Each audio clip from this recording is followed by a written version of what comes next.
มื่อนี้มาเบิ้งท้าวเวสสุวรรณเนาะประวัติหลายคนก็ถามเข้ามาว่าประวัติของท้าวเวสสุวรรณนี่ความเป็นมาเป็นยังไงท้าวเวสสุวรรณนี่ตำราก็หลายตำราเนาะแต่พระอาจารย์ขอยกตำราเรื่องหนึ่งยกขึ้นมาว่าในสมัยก่อนท้าวเวสสุวรรณนี่เป็นพ่อค้าขายน้ำอ้อยพิเศษก็หมู่มดพ่อค้าขายน้ำอ้อยผู้นี้คือเป็นพ่อค้าใจบุญเป็นพ่อค้าใจดีเศรษฐีใจบุญคล้ายๆกับคนที่เห็นคลิปนี้แหละเป็นคนใจบุญเนาะถ้าผมเป็นคนใจบุญนี่คือสิบ่เห็นคลิปนี้แล้วพอหลังจากนั้นพอเป็นพ่อค้าขายน้ำอ้อยกับเปิดโรงทานให้คนแขกคนที่แทกทั้งไก่ไทยทั้งอื่นได้ไปได้มาก็เลยพอ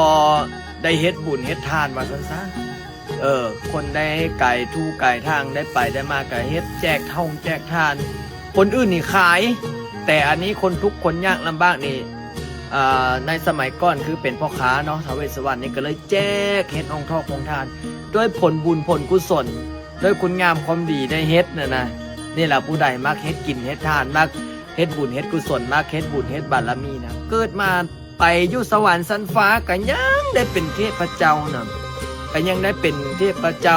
ยังได้เป็นบ่อนที่สักการะบูชาเขาถ้าภาษาบ้านเฮาเอิ้นว่าผลบุญส่งผลพอบุญส่งผลไปเกิดไปอยู่สวรรค์ชั้นฟ้าก็มีเทพไทยเทวาเคารพนับถือยกย่องให้เป็นผู้รักผู้ใหญ่ขนาดอยู่เมืองมนุษย์แล้วก็ยังได้เป็นเศรษฐียังเป็น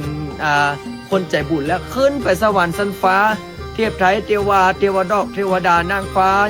ยักษ์อินพรหมท่านก็ยกให้เป็นเทพเจ้าบัดนี้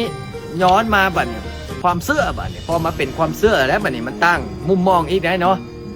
ก็เขาเอิ้นว่าด้วยผลบุญผลกุศลด้วยคุณงามความดีได้เฮ็ดได้ทำมาคนเฮานี่นะความเชื่อเนาะครูบาอาจารย์หรือว่าผู้เฒ่าผู้แก่ผู้แม่ครูบาอาจารย์เพิ่นก็เว้าแล้วบัดนี้เอายกย่องคุณงามความดีเทพเจ้าแห่งโชคลาภเทพเจ้าแห่งความมั่งคั่งร่ำรวยก็ว่ากันไปบางคนแต่ทั้งนั้นทั้งนี้ถ้าเฮาน้อมถึงธรรมะของพระพุทธเจ้าเพิ่นว่าอัตติหิอัตโนนาโถตนแลเป็นที่พึ่งของตนอัตติหิอัตโนนาโถโกหินาโถปโรสิยาอัตนาหิสุทันเตนะตนแลเป็นที่พึ่งของตนบุคคลใดเล่าจะได้เป็นที่พึ่งของเฮาได้เนี่ยก่อนสิเพิ่นได้เป็นเทพเป็นไทยเป็นปู่เวสสุวรรณก็เพิ่นก็ได้เฮ็ดคุณงามความดีสร้างน้ำกันทำบุญมาตลอดเพราะฉะนั้นแล้วออกตนนิยมหลายผู้ใดอยากมั่งอยากมีอยากร่ำอยากรวยก็ต้องขยันทำมาหากินต้องอดต้องทนล้มต้องลุกทุกต้องทนจนต้องสู้อยู่ให้เป็นเย็นให้พอแล้วครอบครัวจะได้มีความสุขเอาขอเจริญพรเด้อสาธุ